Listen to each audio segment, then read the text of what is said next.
Levando em consideração, então, que o sistema sacrificial e o sacerdócio veterotestamentário encontrou e encontra o seu antítipo em Cristo e seu sacrifício, pastor Demóstenes, a quem deve ser entregue o dízimo hoje? E onde fica a casa do tesouro?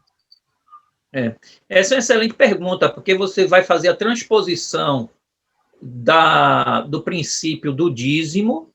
O dízimo é uma parte da mordomia, ok? Que a mordomia envolve tudo, envolve nosso corpo, nossos talentos,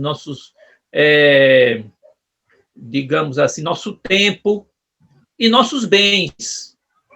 E uma das formas de mostrar que nós estamos sendo fiéis nos bens é devolvendo o dízimo. Equivocadamente, algumas pessoas dizem que o dízimo foi só para os levitas, que é uma doutrina levítica, e que acabou com o sistema levítico. Esta concepção é uma concepção equivocada pelo simples fato de que 600 anos quase antes de existirem os levitas, antes de existir a nação de Israel, Abraão devolveu o dízimo, entregou o dízimo para Melquisedeque, um sacerdote que não era levita nem era israelita. O mesmo fez o neto dele, Jacó, que quando se viu em apuros, ele nunca foi proprietário de nada, porque era um sistema patriarcal, o dono era o patriarca, ele era apenas filho, usuário, esperando o pai morrer para ele ser. Aliás, foi essa a razão da briga dele com Esaú, ele queria ficar com a primogenitura, que são os títulos religiosos e também a herança e o poder sobre os bens. Ele não foi bem sucedido, fugiu, e no meio do caminho ele faz um acordo com Deus, Deus se revela a ele, faz um acordo, diz, tudo que me deres, olha, tudo que me deres, eu darei o dízimo. Dá o dízimo a quem? Ele tinha um exemplo, o exemplo dele era o do avô, e possivelmente o pai, ok? Isaac também. Porque ele não faria um voto desse se aquilo fosse uma coisa só pontual, como algumas pessoas dizem. Não, foi pontual lá de Abraão. E se fosse pontual, o que Jacó fez, Deus não estenderia 500 anos depois para os descendentes de Jacó praticarem na nação israelita. Porque se fosse uma coisa pontual de Abraão, Jacó não precisaria ter compromisso. Se fosse uma coisa pontual de Jacó, Deus não estenderia o compromisso de Jacó para toda a sua descendência física e espiritual, simultaneamente. Você não pode separar a descendência de Jacó uma coisa da outra, né?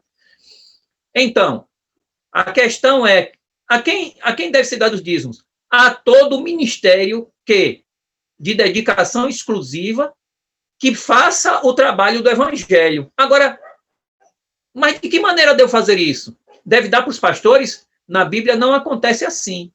Nas Escrituras, o sistema levítico tinha a casa do tesouro, mostrando que o que Melquisedeque fez ao receber o dinheiro? Ele levou para o seu santuário, o seu templo, ou sei lá onde é que era. Porque Melquisedeque não era um camarada isolado, ele era um instituidor de uma ordem. Uma ordem é um grupo de pessoas que se sucedem numa determinada função. Então, havia, digamos assim, o ministério sacerdotal de Melquisedeque, que recebe aqueles dízimos para todos os sacerdotes que trabalhavam com ele e os que o sucederiam. Assim também no ministério levítico. Só que você vai perceber que no ministério levítico a coisa fica mais clara. Por quê? Porque não se dava dízimo a sacerdote, se dava dízimo a um sistema administrativo financeiro que estava estabelecido no santuário. Isso aí você vai encontrar em 1 Crônicas 31, você vai encontrar em Malaquias, capítulo 3, você vai encontrar em Neemias, capítulo 10, 11 e 12. Quer dizer, não se dava dízimo para os levitas, embora os levitas morassem espalhados por toda a nação de Israel, os adoradores não davam o dízimo para eles, levavam o dízimo para uma sede administrativa financeira que, inclusive, contratava, tinha o registro dos levitas e lhes pagava os salários. Esse assunto foi bem detalhado no livro Perguntas e Respostas sobre Dízimos e Ofertas, que eu escrevi há alguns anos atrás. Então, o que acontece é que você tem a Casa do Tesouro, era um sistema administrativo. Então, o que é que se espera hoje? Que o povo de Deus, que aceita a doutrina do dízimo, constitua uma sede administrativa financeira, para nós é associação, né? E a sede administrativa financeira receberá os dízimos, contratará os pastores de dedicação exclusiva, fará um trabalho ministerial, e lhes pagará uma determinada cota, como era no tempo dos levitas. Não dava a vontade para eles, dava para eles o suficiente para eles viverem com dignidade. Então, nós temos um sistema organizado que evita que pastores fiquem com ambição, que fiquem se apoderando do dinheiro da congregação para ser dinheiro pessoal, comprando propriedades imensas, ficando milionários, né? E às vezes até se gabando disso. Na Bíblia, o ministro não deve ficar rico, nem no Antigo, nem no Novo Testamento. Ele deve viver com dignidade, com modéstia, e receber o pagamento de alguma sede de controle desse dinheiro, e que, por sinal, se revezavam na administração desse ministério financeiro, para poder não serem donos também de nada. Então, é que eu acho que ficou um pouco assim, misturado duas coisas, né? O dízimo atualmente pertence aos ministros de Cristo, porque o dízimo pertence a Cristo.